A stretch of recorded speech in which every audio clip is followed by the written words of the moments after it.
Sri Aurobindo on the human body's tremendous capacity for self-healing. In one of his letters, Sri Aurobindo says, the body also has a consciousness of its own, and though it is a submental instrument or servant consciousness, it can disobey or fail to obey as well.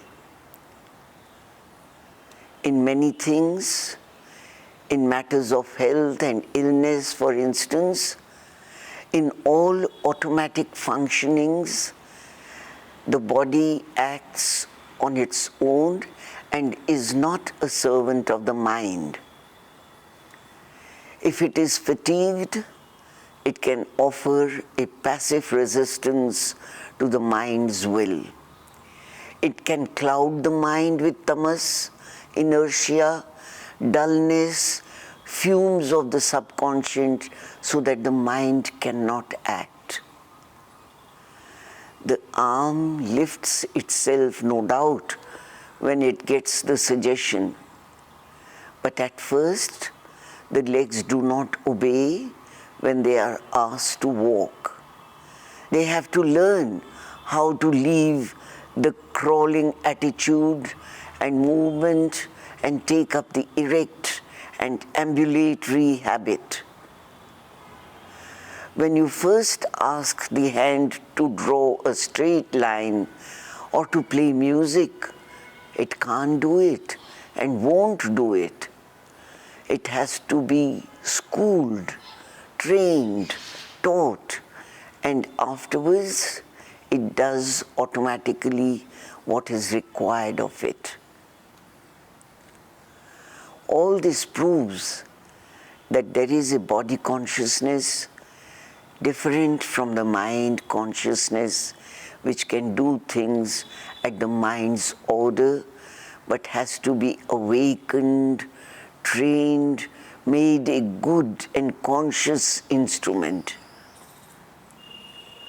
It can even be so trained that a mental will or suggestion can cure the illnesses of the body. In Thoughts and Aphorisms, Sri Aurobindo says, disease is needlessly prolonged and ends in death oftener than is inevitable, because the mind of the patient supports and dwells upon the disease of his body. The healthiest ages of mankind were those in which there were the fewest material remedies. It is not the medicine that cures so much as the patient's faith in the doctor and the medicine.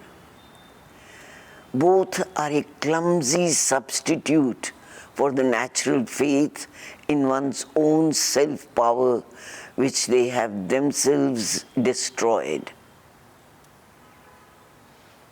The spirit within us is the only all-efficient doctor, and submission of the body to it, the one true panacea. God within us is infinite and self-fulfilling will. Unappalled by the fear of death, canst thou leave to him not as an experiment, with a calm, entire faith, thy ailments? Thou shalt find in the end that he exceeds the skill of 1,000,000 doctors.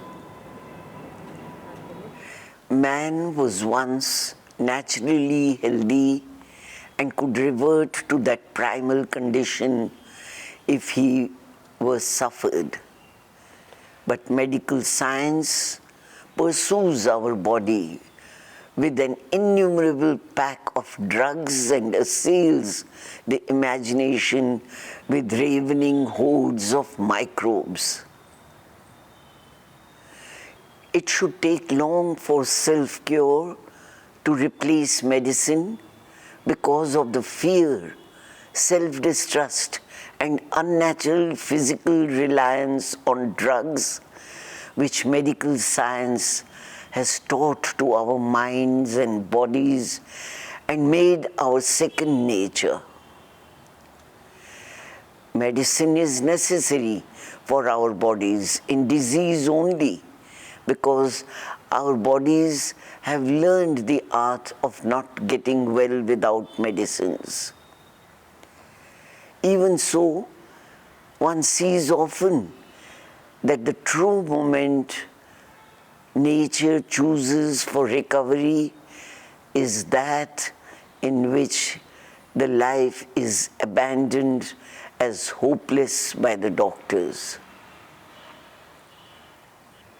Medical science to the human body is like a great power which enfeebles a smaller state by the protection, or like a benevolent robber who knocks his victim flat and riddles him with wounds in order that he may devote his life to healing and serving the shattered body.